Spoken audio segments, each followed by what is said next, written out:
প্রিয় দর্শক, ভাবছেন কি আমি এই আলোতে ক্রিকেট খেলছি আর রাতে পথে চেঞ্জ হয়ে গেছে?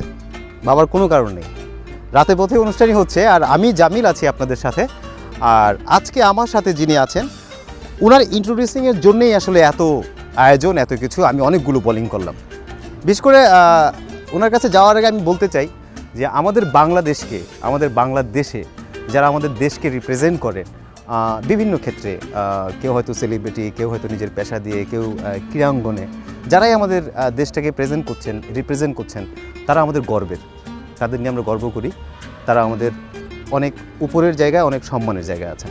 আজকে তেমন একজন মানুষ আছে আমার সাথে, যিনি হচ্ছেন আমাদের দেশের ঝান্ডা নিয়ে দেশে বিদেশে বিভিন্ন জায়গায় আমাদের দেশকে রিপ্রেজেন্ট করছেন। এবং সবচেয়ে মজার ব্যাপার এবং সবচেয়ে এক্সাইটিং বিষয় হচ্ছে যে তিনি হচ্ছেন একজন আমাদের প্রমিলা ক্রিকেটার, আমাদের বাংলাদেশের গর্ব।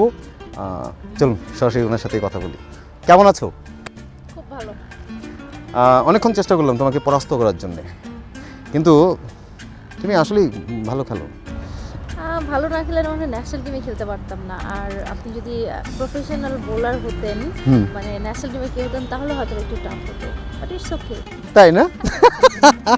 আচ্ছা আচ্ছা, you are good bowler at least. ও থ্যাংক ইউ থ্যাংক ইউ। তার মানে হচ্ছে আমি ভালো বোলিং করি। দর্শক, জেসিকার সাথে আজকে আমরা আছি, থাকবো অনেকটা সময়, কথা হবে জেসিকার সাথে। সবার আগে বলো কেমন আছো? খুব ভালো। দিনকাল কেমন যাচ্ছে? দিনকাল ভালো যাচ্ছে, রাত বেশি ভালো যাচ্ছে আজকে, বিকজ এর আগে কখনো মানে রাতে ক্রিকেট এভাবে খেলা হয়নি। আর রাতে ক্রিকেট হলে তো ফ্ল্যাট লাইটে খেলা হয়, আজকে ক্যামেরার লাইটে খেলা হলো। তুমি তোমার জানার জন্য বলি যে আমাদের এই প্রোগ্রামটা হচ্ছে আমরা একজন সেলিব্রিটিকে আমাদের সাথে রাখি। আর হচ্ছে আমাদের মোহনার দর্শকরা ওনার অনেক কথা, যেমন ধরো হয় না স্টুডিওতে বসে যে কথাগুলো হয়, সেগুলো অনেক সময় গুছিয়ে বলা হয় না, বা মন থেকে বলতে ইচ্ছে করে তাও বলে না। কিন্তু এই প্রোগ্রামটাতে আমরা অনেক কিছু বলি, নিজের জন্য বলি, দর্শকের জন্য বলি।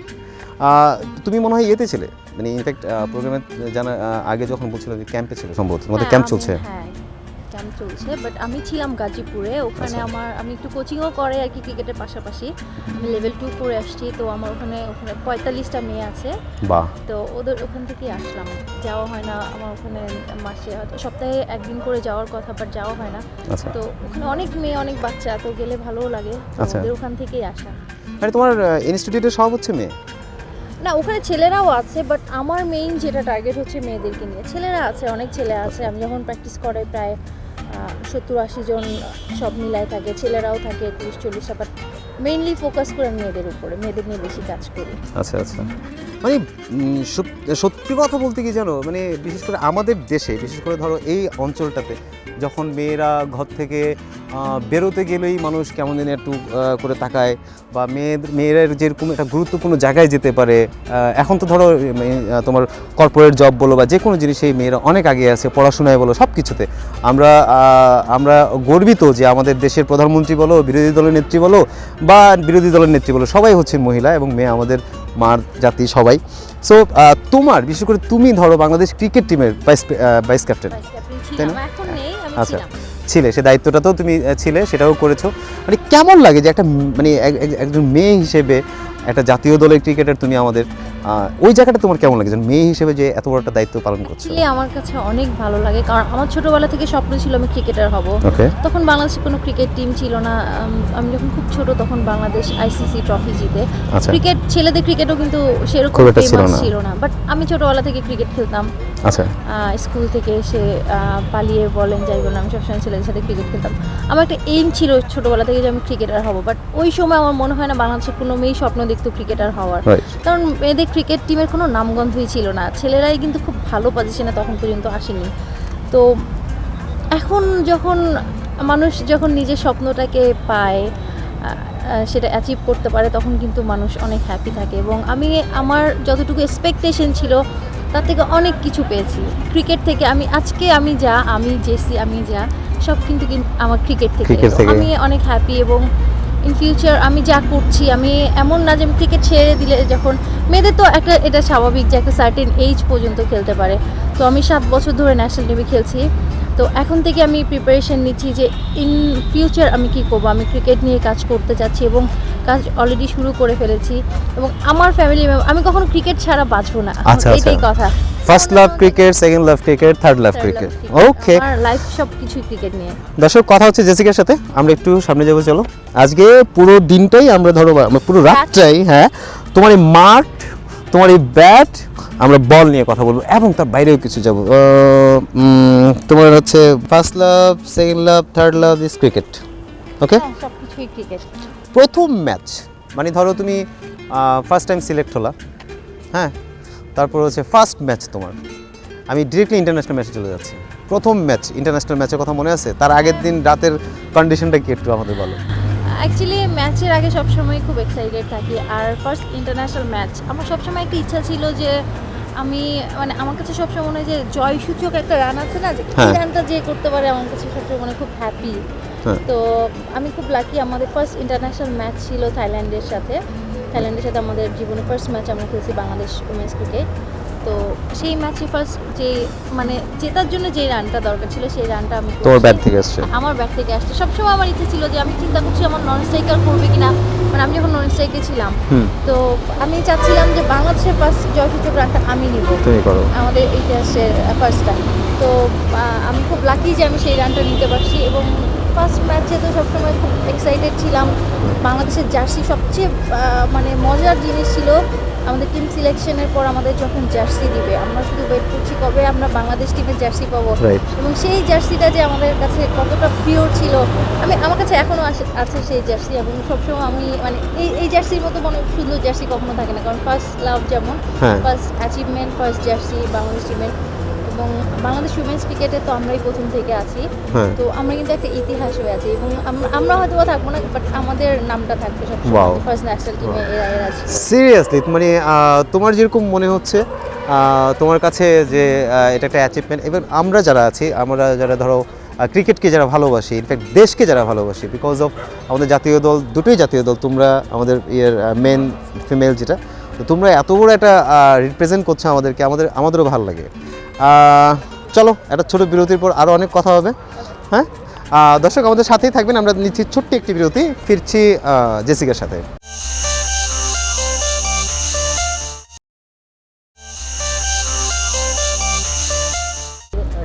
বিরতির পর ফিরে আসলাম জেসিকার সাথে, কথা হচ্ছিল জেসিকার সাথে। জেসিক, ধরো খেলার বাইরে রাতে, যেমন ধরো আমরা এই রাতে পথে করছিলাম, রাতে এরকম সময় ধরো একদম খেলা থেকে টোটালি বাইরে, রাতে এরকম সময় দিন কাটানো হয়েছে কোনো রাতে দুষ্টুমি বা ঘুরে বেড়ানো? দুষ্টুমি মাঝে মধ্যে খুব ইচ্ছে হয়, রাতে যাই, অনেক সময় গাড়িতে ঘুরি, বাইকে ঘুরি। সবচেয়ে বেশি মজা হচ্ছে যখন বাংলাদেশে ওয়ার্ল্ড কাপ হয়, যেটা ওয়ার্ল্ড কাপ হলো, তখন কিন্তু ঢাকা শহর খুব সুন্দরভাবে সাজিয়েছিল, সব রাস্তা সব কিছু আলোকিত ছিল। তো ওই সময়টা খুব বাইরে যেতাম, প্রায় প্রতিদিন বাইরে আসা হতো। এবং আমার এখনো মনে আছে 2011-তে যে ওয়ার্ল্ড কাপটা হলো, বাংলাদেশের কয়েকটা ম্যাচ হলো, তখন কিন্তু আমার বাসা তো স্টেডিয়ামের পাশেই, তো সারা রাত স্টেডিয়ামের সামনে মানুষজন ছিল, তারা বাঁশি বাজাতো, কেউ ঢোল বাজাতো, মানে সব মানুষের লোকারণ্য। আমিও এসে খুব এনজয় করতাম, মনে হচ্ছে ম্যাচ কিন্তু হচ্ছে না, বিশ্বকাপ চলছে। প্রতিদিন এই স্টেডিয়ামের সামনে মনে হচ্ছে স্টেডিয়ামটাই দেখার খুব ভালো একটা বড় একটা কিছু। তো ওই সময়গুলো রাত 3টা-4টা পর্যন্ত বাইরে ছিলাম। এবং মাঝে মাঝে করা হয় যখন আমার টিভি শোগুলো থাকে, তখন দেখা গেল যে অনেক সময় রাতে প্রোগ্রাম হয় আমার, তো শেষ করে রাতে আড্ডা মারছো? হ্যাঁ, শেষ করে দেখা গেল যে আমরা ঢাকা ইউনিভার্সিটিতে চলে গেলাম, রাত 3টা-4টা ওখানে গিয়ে চা খাওয়া হয়, এই মজা করা হয়। মানে তোমারও দুষ্টামি ভাবটা আছে? হ্যাঁ অবশ্যই, অ্যাকচুয়ালি কি রাতে তো সবাই ঘুমায়, প্রয়োজন করে, রাইট। এটা কিন্তু আলাদা একটা মজা আছে যে রাতে কিন্তু এখন সবাই ঘুমাচ্ছে, আমরা জেগে জেগে শুটিং করছি, কোনো ক্লান্তি কিন্তু নেই, এটা আলাদা ধরনের একটা মজা। তোমার এই খেলোয়াড় হওয়ার পিছনে ইন্সপিরেশন কাজ ছিল বাবা মার মধ্যে? বাবা মা অ্যাকচুয়ালি কেউই প্রথম দিকে চাইতো না, আমি যখন ক্লাস 7-এ তখন পর্যন্ত তারা চাইতো না আমি ক্রিকেট খেলি, তো আমার নিজের ইচ্ছাই খেলা। তারপরে যখন আমি বিকেএসপিতে ভর্তি হলাম তখন ওরা সাপোর্ট করছে।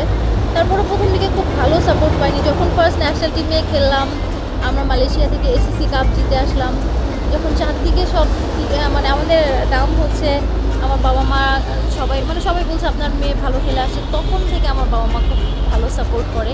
তখন থেকে তারা আমাকে নিয়ে প্রাউড ফিল করে। তার আগে পর্যন্ত তারা জানতো না অ্যাকচুয়ালি মেয়েদের ক্রিকেটে কী ফিউচার, তো ওরা চাইতো আমি পড়াশোনা করি, আমি চাইতাম আমি খেলাধুলা করি। আচ্ছা, তো মানে ইনফ্যাক্ট তোমার আব্বা আম্মাও জানতো না তুমি এত ভালো প্লেয়ার? না সেটা কি? অ্যাকচুয়ালি হ্যাঁ ওরাও জানতো না, আচ্ছা, বা আচ্ছা। বাংলাদেশ উইমেন ক্রিকেট যে অনেক দূরে যাবে এটা কিন্তু হ্যাঁ। অ্যাকচুয়ালি কেউই চিন্তা করেনি যে এত তাড়াতাড়ি আমরা এত ভালো অ্যাচিভ করলো, রাইট। অ্যাচিভমেন্ট আমাদের আছে, অনেক ভালো ভালো অ্যাচিভমেন্ট আছে, আমরা এত ভালো করবো কেউই জানতো না। তোমার গ্রামের বাড়ি কোথায়? আমার গ্রামের বাড়ি লালমনিরহাট। লালমনিরহাট। গ্রামের কি অবস্থা হয় গেলে? গেলে একটা জিনিস হয় যে আমি যখন স্বাভাবিক আমাদের ঢাকা থেকে যখন আমাদের বাড়িতে যাই প্রায় 12 ঘন্টা লাগে, রাতে উঠলে ভোরে গিয়ে পৌঁছাই, ভোরে গিয়ে দেখা গেল যে ঘুমোতেই হয়, ঘুমোতে পারি না অ্যাকচুয়ালি, সবাই দেখতে আসে। জেসি আসছে সবাই দেখতে আসে। আচ্ছা। তো অনেক সময় ঘুমের ঘরে আমার আম্মু এসে বলে দেখো এই আসছে, আমি অনেক সময় চোখ খুলে বলি হ্যাঁ আসলাম, খুব আবার ঘুমায় যায় এরকম। মানে তাহলে ঘুমানোরও হচ্ছে সুযোগ হয় না। সেলিব্রিটি হওয়ারও কি একটা যন্ত্রণা ভোগ করতে হয়, তাই তো? হ্যাঁ যন্ত্রণা তো আছে, দেখা যায় যে রিলি অনেক সময় ঘোরাও যায় না। যে এখন আমি যখন ছোটবেলায় ঢাকা শহরে আসতাম তখন পর্যন্ত ঢাকা শহর এত বড়, কেউ কাউকে চিনে না, মনে হয় সারা জীবনেও কারোর সাথে কারো পরিচিত মানুষ রাস্তায় দেখা হয় না। এখন আমি যেখানেই বেরোই কেউ না কেউ পরিচিত। সবচেয়েতে আমার কাছে যেটা, আমরা যারা টিভির পর্দায় খেলা দেখি বা স্টেডিয়ামে, ধরো একটা 4 বা 6 হলো, সেই দর্শকের চিল্লানি উল্লাসটা, ওই জায়গাতে তুমি যখন ব্যাট করছো, হ্যাঁ তুমি একটা 4 বা 6 মারলে, সেই দর্শকদের উল্লাস বা চিৎকারটা কেমন লাগে তখন? তখন তো অনেক ভালো লাগে। সবচেয়ে বড় কথা আমি এখন একটা চেয়ার বা বাউন্ডারি পাই, নিজের কাছে যেমন ভালো লাগে এবং আমার খেলাটা দেখে যে দর্শকরা এনজয় করছে সেটা কিন্তু আরও ভালো লাগে, যে আমি শুধু আমার খেলা দিয়ে নিজে না, আমি আরও অনেককে আনন্দিত করতে পারছি, এটা অনেক আচ্ছা, ভালো লাগে। কাকে কাকে আনন্দিত করেছো পার্সোনাল লাইফে? হ্যাঁ এটা পার্সোনাল কথা, এটা বলা যাবে না, ও মানে আচ্ছা। অন এয়ার বলা যাবে না, অফ এয়ার বলতে পারি। দর্শক, জেসির সাথে কথা হচ্ছিল অনেক, এবং আমরা যখন একটু ভিতরে যাওয়ার চেষ্টা করছিলাম তখন সে এড়িয়ে গেল। ওকে, নো প্রবলেম, আমরা চেষ্টা করব শুধু আপনাদের জন্য জেসির সাথে আরও অনেক কথা বলতে। জেসির সাথে আরও একটু সময় আমরা পার করব। আমরা ফিরছি ছোট্ট একটা বিরতির পর, আমাদের সাথে থাকবেন।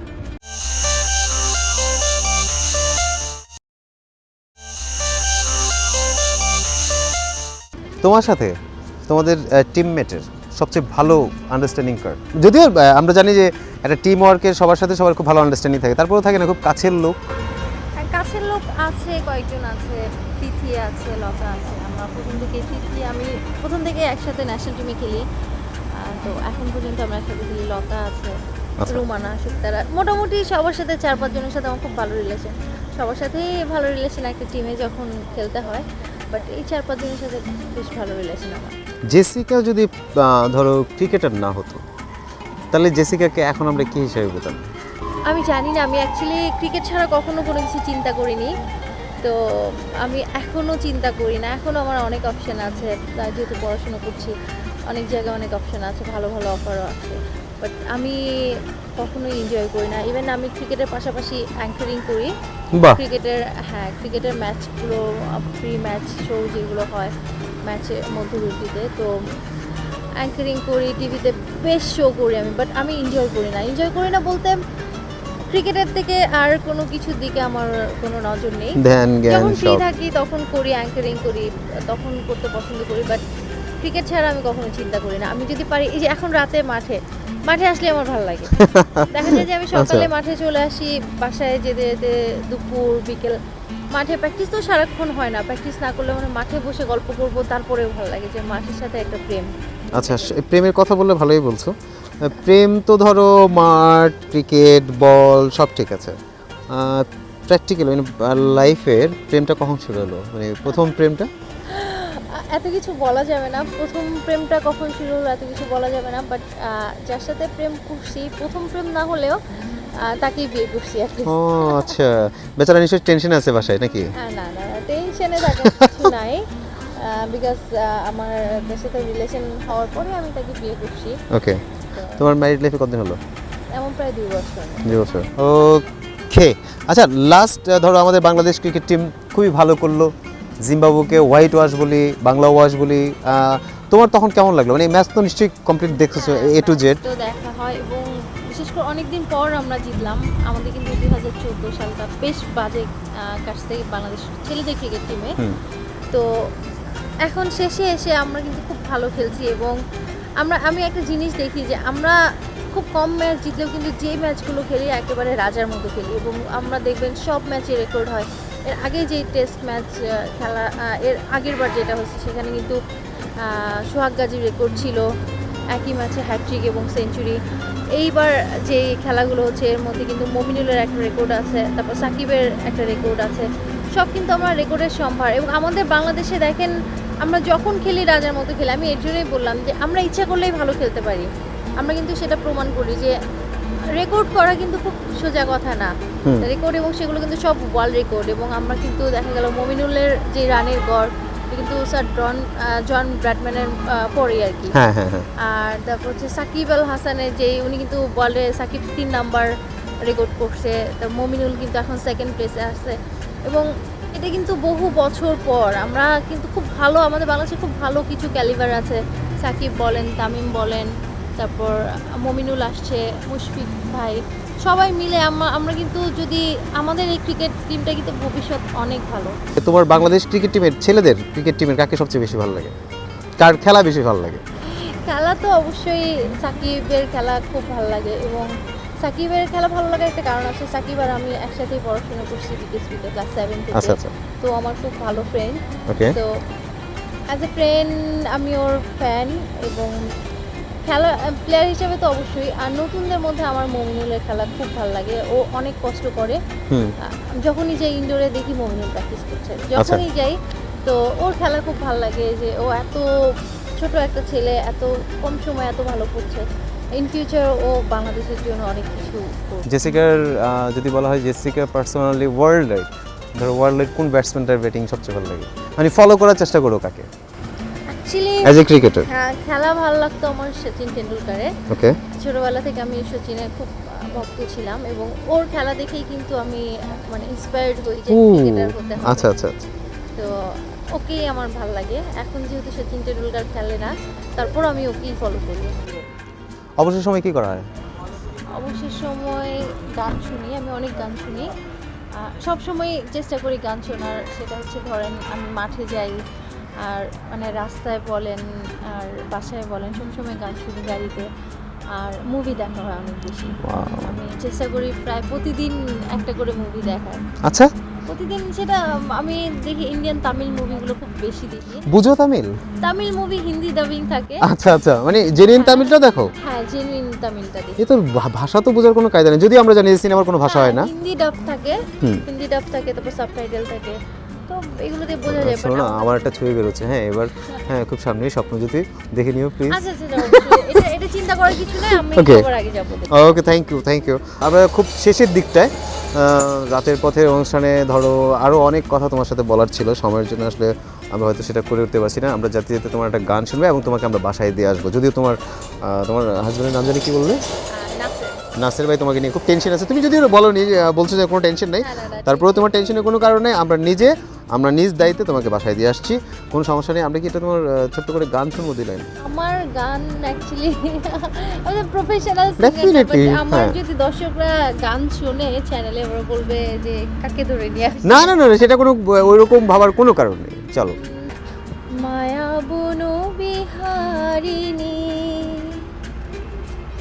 মায়া বনু বিহারিণী হরিণী, গহন স্বপ্ন সঞ্চারিণী, কেন তারে ধরিবারে করিপন অকারণ, মায়া বনু বিহারিণী। ওকে, থ্যাংক ইউ। শোনো, শেষ যেটা জানার বিষয় সেটা হচ্ছে আমরা এই খেলাধুলা থেকে একটু বের হই। সেটা হচ্ছে ধরো অ্যাজ এ তুমি ফিমেল, তোমরা যখন খেলো প্রচণ্ড রোদ, হ্যাঁ ধরো খেলছো প্রচণ্ড রোদ বা যেটাই হোক, তখন ধরো আমরা জানি যে মেয়েরা একটু রূপ সচেতন হয়, তোমাকে সেটাও দেখছি আমরা এবং দর্শকও দেখছে অলরেডি। কিন্তু বিষয়টা হচ্ছে সেই ক্ষেত্রে ধরো যে ওই স্কিনের কেয়ারটেক কীভাবে করা হয় তোমাদের? অ্যাকচুয়ালি যখন খুব বেশি রোদ, আমার ক্ষেত্রে আমি বলি যে আমি কখনো জিঙ্ক বা সানব্লক ছাড়া বের হই না। আর বিশেষ করে আমার জন্য খুব প্রয়োজনীয়, আমি সানগ্লাস ছাড়া কখনো বের হতে পারি না। কখনো আমার সানগ্লাস না থাকলে আমি বের হবো না। বা আমি দেখা গেল যে কখনো সানগ্লাস ছাড়া বাসা থেকে বের হয়েছি, একটা সানগ্লাস কিনে পড়তে হবে আমার। আমি উইদাউট সানগ্লাস আমি কখনো রোদে বের হতে পারি না। আর খেলার তো প্রশ্নই আসে না, কারণ সবসময় কিন্তু সান অনেক বেশি থাকে, এবং সানগ্লাস থাকলে আপনার অনেক সময় ক্যাচিংয়ে ফিল্ডিংয়ে অনেক হেল্প হয়। আর সানগ্লাস ছাড়া চলে না। আর সানব্লক আমরা ইউজ করি, সানব্লক বলতে আমরা জিঙ্কটা ইউজ করি স্কিনের জন্য। হ্যাঁ স্কিনের জন্য। ওকে। হোয়াইট যে জিঙ্কটা এটা ইউজ করি, এটা সান প্রোটেক্ট করে খুব ভালো। নর্মাল সানব্লকগুলো কিন্তু এত লং টাইম থাকে না, এত লং টাইম প্রোটেকশন দেয় না, বিকজ আমরা ধরেন আমরা ফিল্ডিং করলেও 3-4 ঘন্টার মতো এরকম থাকতে হয়। আমরা একদম শেষের দিকটায় এখন যারা ধরো ক্রিকেট খেলছে, নতুন যারা খেলবে বা খেলার প্ল্যানিং করছে, বিশেষ করে প্রমিলার ক্রিকেটার ফিমেল যারা, তাদের জন্য কিছু বলো আমাদের মোহনা দর্শকের টিভির পর্দায়। আমি নতুন প্লেয়ারদের একটাই বলতে চাই যে এখন বাংলাদেশে কিন্তু উইমেন্স ক্রিকেট অনেক বেশি ডেভেলপ করেছে। তো তারা যদি কেউ যদি চিন্তা করে, আমার কাছে মনে হয় কি যে ক্রিকেটটা আমি ধরেন পড়াশোনা করে যদি আমার ক্যারিয়ার বিল্ড আপ করতে চাই তাহলে আমার অনেক সময় লাগবে। আর ধরেন আমাকে এসএসসি পাস করতে হবে, এইচএসসি, তারপর অনার্স মাস্টার্স, তারপরও কিন্তু চাকরি একেবারেই যে মানে হবে তার কোনো কোনো কনফার্মেশন নেই, রাইট? তো আর মেয়েদের জন্য যেটা হয় আমাদের বাংলাদেশের প্রেক্ষাপটে কিন্তু মেয়েদের এজ যদি 18 ক্রস করে, ধরেন ঢাকায়ও 20 ক্রস করলে সবাই বলে বিয়ে দাও কেন, বিয়ে দাও কেন। আর আপনি যদি মাস্টার্স পাস করতে চান সেক্ষেত্রে আপনার 26-27 কিন্তু লেগেই যায়। বাংলাদেশের যে এডুকেশন সিস্টেম আমাদের কিন্তু অনেক সময় লাগে। তো ক্যারিয়ার যদি আপনি খুব তাড়াতাড়ি খুব ইজিলি কোনো কিছু পেতে চান, ক্রিকেট খেলতে হবে। কারণ দেখা গেল আমি যখন এসএসসি পড়ি তখনই কিন্তু আমি আমার ক্যারিয়ার হয়ে গেছে, মানে তখন আমি নিজে আর্ন করি, নিজে খেলি, বিদেশে যাচ্ছি। অনেকে হয়তো বা চিন্তাও করে না যে এসএসসি পড়া একটা মেয়ে এত ভালো। ইভেন আমরা এসএসসি থাকতে পেয়েছি, এখন অনেক মেয়ে আছে যারা 8-9 থেকে কিন্তু ন্যাশনাল টিমে খেলে।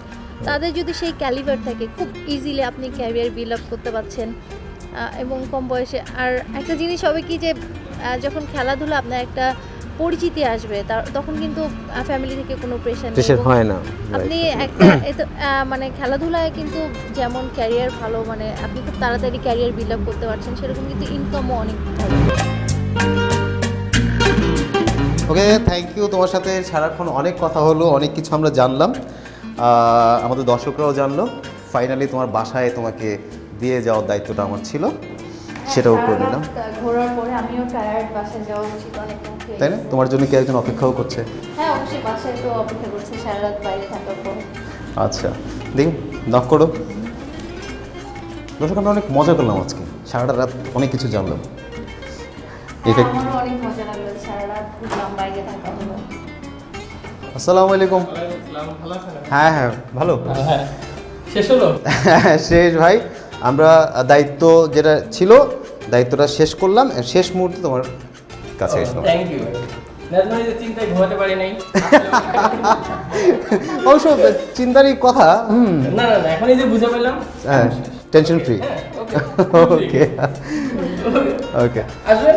না আজকে আর না যাই, আচ্ছা ঠিক আছে, অন্য কোনো সময় দেখা হবে না। ওকে, আল্লাহ হাফেজ। এটাকে আমি নিয়ে যাবো না, দিয়ে যাবো তোমার? ও থ্যাংক ইউ, থ্যাংক ইউ। ওকে ওকে, আল্লাহ হাফেজ, ভালো থাকো, শুভরাত্রি। আল্লাহ হাফেজ, টাটা। দর্শক, আর কি চাই, আর কত মজা ছিল, আর কি চাই, সব শুধু আপনাদের জন্য করা হচ্ছে আমাদের। মোহনা টিভির সাথে থাকবেন প্রত্যেক রাত শুক্রবার 9টা 10-এ মোহনার পর্দায় রাতে পথে। আমি জামিল থাকবো আপনাদের সাথে আরও কোনো নতুন অতিথি নিয়ে আগামী পর্বে। ততক্ষণ অবধি আল্লাহ হাফেজ, শুভরাত্রি।